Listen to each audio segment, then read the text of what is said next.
Well, some news is just coming in that intelligence sources have warned of a possible attack on a highway in South Kashmir. For more, let's go across to Ishan Wani, our correspondent in Srinagar. Ishan, over to you. That the Pakistan has shared this particular piece of information with the intelligence agencies. We're told that NSA has also been informed about a possible attack on the highway.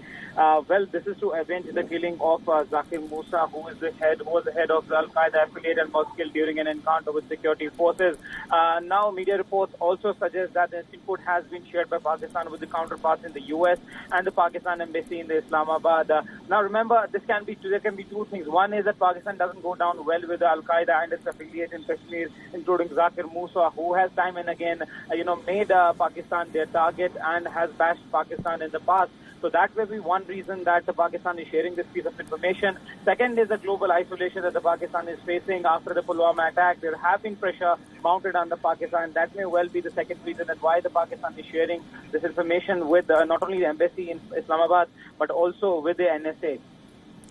Nishan, thank you for joining us with all those details. Of course, we'll be tracking this story very closely, and do get us more updates as you get them. And of course, in fact, we will now stay to news from India. Now, India has also retaliated to U.S. tariffs. It has imposed tariffs on 28 American products. Well, that's the big news. The custom duties that came into effect today has affected American imports, including almonds and walnuts. India had delayed hiking tariffs on U.S. goods for a year now. The custom duties will bring India an additional revenue of $217 million.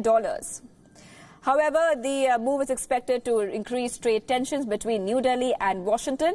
The highly anticipated decision comes ahead of U.S. Secretary of State Mike Pompeo's visit to India and a subsequent meet between U.S. President Donald Trump and Indian Prime Minister Narendra Modi at the G20 summit this month. Now, remember, the U.S. recently dropped the preferential trade status for India. New Delhi was the biggest beneficiary of the generalized system of preferences, in fact, or the GSP scheme that allowed duty-free exports of up to $5.6 billion from India to the U.S. The world's biggest economy had also warned India against imposing retaliatory tariffs. Now, under the GSP program, India imports, including auto components, could enter the U.S. without any duty. Tariffs would, in fact, badly hit American imports. According to the 2018 U.S. Department of Agriculture data, India was the largest buyer of American almonds. In fact, India has, bought more than half of the U.S. almonds export, worth over $540 million. Now, meanwhile, U.S. President Donald Trump has time and again accused India of, quote-unquote, unfair trade practices. Remember, India had changed its e-commerce rules to favor domestic vendors. Decision affected the business of U.S. firms Amazon and Walmart, among others.